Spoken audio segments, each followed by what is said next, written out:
രാവിലെ ഒന്ന് വീശാനിറങ്ങിയതായിരുന്നു. നമ്മൾ ആദ്യത്തെ വല തന്നെ വീശിയിട്ടുണ്ട്. പക്ഷെ എന്ത് ചെയ്യാനാ, വാഴയാണ് കയ്യിലിട്ടിട്ടില്ലായിരുന്നു, വല അങ്ങ് കയ്യിൽ നിന്ന് പോയി.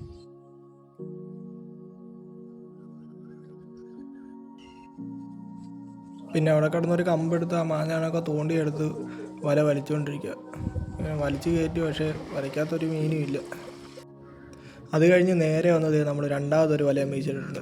അതും കുരുങ്ങിപ്പോയി. ഇന്നത്തെ മൊത്തം ഇങ്ങനെ കുരുക്കലാണല്ലോ. ഞാൻ പിന്നെ എന്ത് എടുക്കാൻ, ആ വല വലിച്ച് കയറ്റി വലിച്ചുകൊണ്ടിരിക്കുകയാണ്. ഇതെന്തായാലും നേരത്തെ പോലെ ആയില്ലേ, ഈ വലയ്ക്കകത്ത് എന്തായാലും മീനുണ്ട്, വല കുരുങ്ങിപ്പോയെങ്കിലും. പിന്നെ അത് ഒരു അത്യാവശ്യം തരക്കേടില്ലാത്ത ഒരു കരിമീനും 2 കുറുവയാണ് കിട്ടിയേക്കുന്നത്.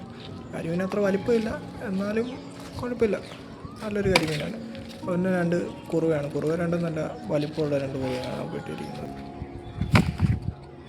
അതൊക്കെ കഴിഞ്ഞത് നമ്മളിങ്ങോട്ട് വന്നപ്പോൾ ഇവിടെ നമ്മുടെ തോട്ടിൽ ഒരു കൂട്ടം മീൻ നിൽക്കുന്നു. അതിനെ കണ്ടു നേരെ അതിൻ്റെ പുറത്തോട്ടങ്ങ് വീശിയിട്ട് എന്ത് ചെയ്യുക, എല്ലാ മീനും നമ്മുടെ വലയ്ക്കകത്ത് പെട്ടിട്ടുണ്ട്.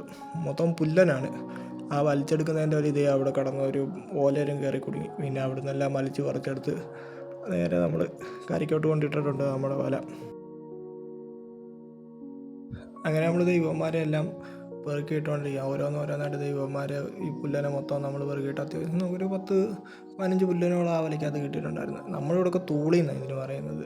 കൂടുതലും നമ്മുടെ പരിസരത്ത് തൂളി എന്നാണ് പറയുന്നത്. പുല്ലനൊന്നും അങ്ങനെ അധികം ഉപയോഗിക്കാറില്ല, എന്നാലും പുല്ലനെന്നും പറയും. ഇവന്മാരെല്ലാം പെറുക്കിയിട്ട് നമ്മൾ നേരെ വീട്ടിലോട്ട് പോവാണ്. വീട്ടിൽ നിന്നിട്ട് നമുക്ക് ഇന്ന് എത്രമാത്രം മീൻ കിട്ടിയെന്ന് കാണിച്ചു തരാം. അങ്ങനെ നമ്മൾ ഇതെല്ലാം കഴിഞ്ഞ് വീട്ടിലെത്തിയിട്ടുണ്ട്. നമുക്ക് കൂടുതലും പുല്ലനാണ് കിട്ടിയിരിക്കുന്നത്. പുല്ലനും ഒരു 5-6 കരിമീനും ഉണ്ട്.